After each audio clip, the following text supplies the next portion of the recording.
മുനമ്പം വിഷയത്തിൽ സംസ്ഥാന സർക്കാർ നിയോഗിച്ച ജുഡീഷ്യൽ കമ്മീഷനെ ഹൈക്കോടതി റദ്ദാക്കി. ആ കമ്മീഷനെ വെച്ചപ്പോഴേ BJP അഭിപ്രായം പറഞ്ഞ കമ്മീഷൻ തെറ്റാണ്. ആധാരം ചെയ്ത് മേടിച്ച ഭൂമിയിൽ അവർക്ക് താമസിക്കാൻ പാടില്ല, കരം കെട്ടാൻ പാടില്ലെന്ന് പറയുക എന്ന് പറഞ്ഞാൽ 610ഓളം പാവപ്പെട്ട കുടുംബങ്ങളെ രക്ഷിക്കാനുള്ള ഏക മാർഗമെന്ന് പറയുന്നത് വഖഫ് നിയമത്തിൽ ഭേദഗതി വരുത്തുക എന്നതാണ്. VD സതീശൻ മുനമ്പത്ത് പോയി ആ പാവം കൂടെ ഞാൻ നിങ്ങളെ രക്ഷിക്കുമെന്ന് പറഞ്ഞാൽ പിറ്റേ ദിവസം നിയമസഭയിൽ പോയി വഖഫ് ഭേദഗതി ബില്ലിനെതിരായിട്ട് വോട്ട് ചെയ്യും. പിന്നെ കാര്യം കോടതി കമ്മീഷനെ പിരിച്ചുവിട്ടപ്പം മുഖ്യമന്ത്രി അന്തസ് പോയില്ലേ? ഒരു പാവങ്ങളുടെ ഗവൺമെൻറ് ഈ രാജ്യത്തുണ്ടെങ്കിൽ ആ പാവങ്ങളോട് നീതി ചെയ്യണ്ടേ? പിണറായി എന്തേരം തല്ലിയാൽ എന്നാ കഴിച്ചാലും പിണറായിക്ക് നന്നാകാൻ പോകുന്നില്ല. എന്നൊക്കെ നമുക്ക് എന്ത് ചെയ്യാൻ പറ്റും? നമസ്കാരം. മുനമ്പം വിഷയത്തിൽ സംസ്ഥാന സർക്കാർ നിയോഗിച്ച ജുഡീഷ്യൽ കമ്മീഷനെ ഹൈക്കോടതി റദ്ദാക്കി. ഇതോടെ മുനമ്പം വിഷയത്തിൽ സംസ്ഥാന സർക്കാരിന് കനത്ത തിരിച്ചടിയായി മാറിയിരിക്കുകയാണ്. എന്നാൽ ഹൈക്കോടതി ഉത്തരവിനെതിരെ ഹൈക്കോടതി ഡിവിഷൻ ബെഞ്ചിനെ സമീപിക്കുമെന്നാണ് സർക്കാർ അറിയിച്ചിരിക്കുന്നത്. മാത്രമല്ല, കമ്മീഷനെ നിയോഗിക്കുന്നതിനുള്ള അധികാരം ശരിവെച്ചതായും മന്ത്രി P. രാജീവ് അറിയിച്ചു. ഈ വിഷയത്തിൽ മുൻ ഗവൺമെൻറ് ചീഫ് വിപ്പും BJP നേതാവുമായ PC ജോർജിൻ്റെ പ്രതികരണം കേൾക്കാം. ഈ മുനമ്പം പ്രശ്നം എന്ന് പറയുന്നത് അവിടുത്തെ 610ഓളം കുടുംബങ്ങളാണ്. ഞാൻ എത്ര പ്രാവശ്യം അവിടെ പോയതാണെന്ന് ഞാൻ ഓർക്കായിരുന്നു. ആ പാവങ്ങൾ മത്സ്യത്തൊഴിലാളികളെ പാവപ്പെട്ട മനുഷ്യന് പട്ടയം കൊടുക്കേണ്ടതല്ലേ? എന്തിനാണ് പട്ടയം തടഞ്ഞത്? അത് തന്നെയല്ല, അവർക്ക് ആധാരം ചെയ്ത് മേടിച്ച ഭൂമിയാണിത്. ആരുടെ പാട്ടെ ആധാരം ചെയ്ത് മേടിച്ച ഭൂമിയിൽ അവർക്ക് താമസിക്കാൻ പാടില്ല, കരം കെട്ടാൻ പാടില്ലെന്ന് പറയുക എന്ന് പറഞ്ഞാൽ ആരാ കരം തടഞ്ഞ്? റവന്യൂ ഉദ്യോഗസ്ഥന്മാർ. അത് ഈ പിണറായി ഗവൺമെൻറ് ഉത്തരവാദിത്വമില്ല ഇതിന്. ഏതാണ്ട് അവർ കമ്മീഷനെ വെക്കേണ്ട കാര്യം എന്താ? ആ കമ്മീഷനെ വെച്ചപ്പോഴേ BJP അഭിപ്രായം പറഞ്ഞ കമ്മീഷൻ തെറ്റാണ്. കാരണം അവിടെ ആ പഴക്കുന്ന 610ഓളം പാവപ്പെട്ട കുടുംബങ്ങളെ രക്ഷിക്കാനുള്ള ഏക മാർഗമെന്ന് പറയുന്നത് വഖഫ് നിയമത്തിൽ ഭേദഗതി വരുത്തുക എന്നതാണ്. അത് ഭേദഗതി വരുത്താനുള്ള അവകാശം കേന്ദ്ര ഗവൺമെൻറ്റിനും കേന്ദ്ര പാർലമെൻറ്റിനും മാത്രമാണ്. ഇവിടെ പിണറായി വിജയന് കമ്മീഷൻ വെച്ചിട്ടെന്ന കാര്യം?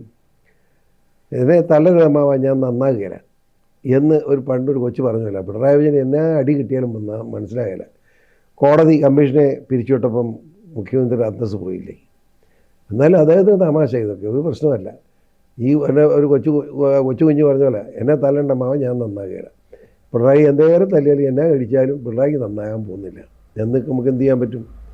ഏതായാലും മുനമ്പം പ്രദേശത്തെ ജനങ്ങൾക്ക് പട്ടയം കൊടുക്കാനുള്ള പട്ടയം കൊടുക്കുക മാത്രമല്ല, പട്ടയം കൊണ്ട് അവർ ആധാരം കയറിയിരിക്കുക, പിന്നെ പട്ടയത്തിന് കാര്യമില്ല. അവരുടെ ഭൂമി അവരുടേതാക്കി മാറ്റണമെങ്കിൽ വഖഫ് നിയമത്തിൽ മാറ്റം ഉണ്ടാകണം. അത് BJPയുടെ ഗവൺമെൻറ് ഉടൻ ചെയ്യും. അതുകൊണ്ട് വഖഫ് അതിൻ്റെ പേരിൽ ഒരു ഭയവും വേണ്ട. അവിടുത്തെ ജനങ്ങൾ ധൈര്യമായിട്ട്, മുൻപത്തെ ജനങ്ങൾ മുന്നോട്ട് പോകണം, ധൈര്യമായിട്ട് ഇരിക്കുക എന്നാണ് അവരോട് പറയാനുള്ളത്. ഇടതും വലതും ഇവർക്ക് വേണ്ട പിന്തുണ കൊടുക്കില്ല മുൻപത്തെ ജനങ്ങൾക്ക്. അതല്ലേ കള്ളത്തരം? ഇടതും വലതും മുൻപേ ജനതയ്ക്ക് പിന്തുണ. അവിടെ സമരം ചെയ്യുന്ന പന്തലിൽ പോയിട്ട് അവർക്ക് പിന്തുണ പ്രഖ്യാപിക്കുക. നിയമസഭ വന്നു. അതായത് കോൺഗ്രസും കമ്മ്യൂണിസ്റ്റും തുല്യമാണ്. രണ്ടും വൃത്തികെട്ട നടപടിയില്ല ചെയ്യുന്നു. എന്നാലോചിച്ച് രണ്ടുപേരും പിണറായി അവതരിച്ച പ്രമേയത്തിന് സെക്കൻഡ് ചെയ്ത് പ്രസംഗിച്ച VD സതീശൻ, പ്രതിപക്ഷ നേതാവ്, കോൺഗ്രസ്. അപ്പോൾ യഥാർത്ഥം എന്താ? പിണറായി VD സതീശൻ മുനമ്പത്ത് പോയി ആ പാവം കൂടെ ഞാൻ നിങ്ങളെ രക്ഷിക്കുമെന്ന് പറഞ്ഞാൽ പിറ്റേ ദിവസം നിയമസഭയിൽ പോയി വഖഫ് ഭേദഗതി ബില്ലിനെതിരായിട്ട് വോട്ട് ചെയ്തു. പിന്നെ കാര്യം വഖഫ് ഭേദഗതി നിയമം പാസ്സാകാതെ കുഞ്ഞുങ്ങൾക്ക് ആ കുടുംബങ്ങളെ രക്ഷിക്കാൻ കഴിയില്ല. അപ്പോൾ അതെല്ലാവർക്കും അറിയാം, പിണറായിക്കും അറിയാം, VD സതീശനും അറിയാം. അറിഞ്ഞുകൊണ്ട് തന്നെ അവിടുത്തെ പാവപ്പെട്ട ഞങ്ങളെ വഞ്ചിക്കില്ലേ? എന്തിനാ ഇങ്ങനെ വൃത്തികേട്ട് നടക്കുന്നത്? വളരെ മോശം എന്ന് ഇതേപ്പറ്റി പറയാനുണ്ട്. പിണറായി സർക്കാരിന് വലിയൊരു തിരിച്ചടിയാണ് ഇപ്പോൾ. എന്തോ ഞാൻ ചെയ്യട്ടെ, കോടതി വിധിയിലൂടെ കമ്മീഷനെ പിരിച്ചുവിട്ടപ്പോൾ ആ കമ്മീഷൻ വളരെ മാന്യനായി ഹൈക്കോടതി ജഡ്ജിയാണ്. അങ്ങേരുടെ അന്തസ്സോടെ നഷ്ടപ്പെട്ടില്ലേ? എത്ര അപമാനകരമാണ് ആ മനുഷ്യനോട് ചെയ്തത്. ഹൈക്കോടതി ഏറ്റവും നല്ല അഡ്വക്കേറ്റ് ജഡ്ജിയായിരുന്ന ആളാണ് അദ്ദേഹം. അദ്ദേഹം കമ്മീഷനെ പിരിച്ചുവിട്ടെന്ന് ജസ്റ്റിസ് ബെസ്റ്റൂരിയം പ്രഖ്യാപിച്ചപ്പോൾ കമ്മീഷൻ്റെ പണി തീർന്നില്ലേ?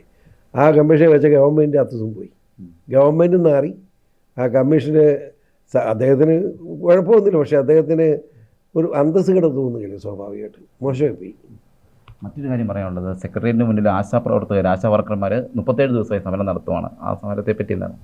അത് തന്നെയാണ് പറഞ്ഞ് പിണറായിയെ പറ്റി പറഞ്ഞ് തലരമാവാൻ നന്നാകില്ല, പിണറായി നന്നാകാൻ പോകുന്നില്ല. ആ പാവങ്ങൾ ഇത്രയും ദിവസം, ഇന്നിപ്പോൾ ഒരു 37-ാം ദിവസം ഇന്ന്, അതായത് നോക്കിയത്, അവർ പാവങ്ങൾ സത്യാഗ്രഹിക്കുക, കരച്ചിൽ വരും കണ്ടറിയാവും. പട്ടിണിയാണ് ആ പാവങ്ങൾ. ഒരു പാവങ്ങളുടെ ഗവൺമെൻറ് ഈ രാജ്യത്തുണ്ടെങ്കിൽ ആ പാവങ്ങളോട് നീതി ചെയ്യണ്ടേ? അതിന് ഏറ്റവും സഹിക്കാത്ത അതിനൊരു മന്ത്രിയുണ്ട്, ഒരു വനിതാ മന്ത്രി ഉള്ളതിൻ്റെ സംസാരി എത്രയോ മോശമായിട്ട് പുച്ഛത്തിലാണ്. CPM നേതാക്കന്മാർ വനിതകളെ എത്ര അപമാനിക്കുന്ന രീതിയിലാണ് സംസാരിക്കുന്നത്. ഇതൊക്കെ വളരെ മോശമാണ്. ഇവിടെ വനിതാ മന്ത്രി എന്നാ പറഞ്ഞ്, ലോകത്തെ ഏറ്റവും കൂടുതൽ കാശ് വെക്കുന്നത് ഞങ്ങളതൊന്നും പറ്റും പറയാം. എന്തൊരു മഠയത്ര. ആസാമിൻ്റെ റിപ്പോർട്ട് പുറത്തു വന്നു. കേന്ദ്ര പാർലമെൻറ്റിൽ വളരെ വ്യക്തമായിട്ട് അതിൻ്റെ അഭിപ്രായം പറഞ്ഞു കഴിഞ്ഞു. പാർലമെൻറ്റിൽ മന്ത്രി തന്നെ പറഞ്ഞു, നഡ്ഡാജി തന്നെ അഭിപ്രായം പറഞ്ഞു. നാറിയില്ലേ? ഇവിടുത്തെ പ്രത്യേകത എന്താ? കേരളത്തിലൊരു ഗതികേടെന്ന് വെച്ചാൽ, കേരളത്തിലെ മുഖ്യമന്ത്രി മന്ത്രിമാരൊക്കെ പോയി അവിടെ ചെന്ന് കാലെ പിടിച്ച് മന്ത്രിമാരെ കാണും. മന്ത്രിമാരെ വളരെ സ്നേഹമൊക്കെ പറഞ്ഞ് അവർ വല്ല നക്കാപ്പച്ച കൊടുക്കും. അത് മേടിച്ച് റോഡിലോട്ട് ഇറങ്ങിച്ച് അവരെ തന്തയ്ക്ക് വിളിക്കും. എങ്ങനെ നന്നാവും? ഈയിടെ നിർമ്മലാ സീതാരാമൻ ധനകാര്യമന്ത്രിയാണ്. ഇന്ത്യ കണ്ട ഏറ്റവും ധനകാര്യമന്ത്രി പേരുള്ള ഒരു മാന്യയായ കുടുംബിനിയാണ്. അവരെ കാണാൻ മുഖ്യമന്ത്രി എന്നും അവരിങ്ങോട്ട് വന്ന് കണ്ടു. ഒന്ന് മനസ്സിലാക്കണം അതിന് കാര്യം. എന്താ കാര്യം? മുഖ്യമന്ത്രിയും ഭാര്യമാരും അങ്ങോട്ട് വരുന്നാളുണ്ടാകുന്ന ചിലവ് കുറയ്ക്കാൻ വേണ്ടി അവരിങ്ങോട്ട് വരിക, വന്ന് കണ്ട് സംസാരിച്ചു. അവർ വന്ന് കാറിൻ്റെ ഒരു ചെറിയ ഒരു 10-12 ലക്ഷയുടെ കാറ്, പിണറായി ഡൽഹി കൂടെ സംസാരിക്കുന്ന കാറിൻ്റെ വില 62 ലക്ഷം. നാണം വേണ്ട ഇവർക്കൊക്കെ. നിർമ്മലാ സീതാരാമനാര്, പിണറായി വിജയനാര്? കേരളത്തിലൊരു മുഖ്യമന്ത്രി ഇത്, അത് ഇന്ത്യയുടെ ഏറ്റവും വലിയ ധനകാര്യമന്ത്രിയാണ്. ആ മാന്യതയൊക്കെ കേന്ദ്രം കാണിക്കുന്നുണ്ട്, BJP ഗവൺമെൻറ് കാണിക്കുന്നുണ്ട്. അവിടെ കാശ് കൊടുക്കാൻ വളരെ മാന്യമായിട്ട് 550 കോടി രൂപ നമ്മുടെ ഇവിടെ തന്ന്, നമ്മുടെ വയനാടിന്. ഇതെന്തിന് ഞങ്ങൾക്കെന്ന് ചോദിച്ചു പിണറായി. ഇതെന്തിന് ഈ മാർച്ച് 31 എങ്ങനെ ചിലവഴിക്കും? ഏതാ ജനുവരി ആദ്യമാണ് കാശ് കിട്ടുന്നത്. ഈ 3 മാസം കൊണ്ടെങ്കിൽ ചിലവഴിക്കുമെന്ന്.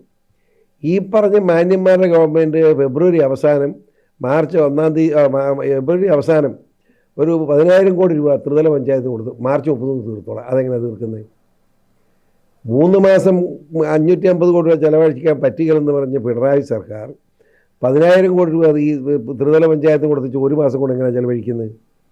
മനുഷ്യൻ ഇതൊക്കെയാണ് പുച്ഛിക്കുകയാണ്, പുച്ഛത്തോടുകൂടി കാണുന്നു എന്ന് മാത്രമേ എനിക്ക് പറയാനുള്ളൂ.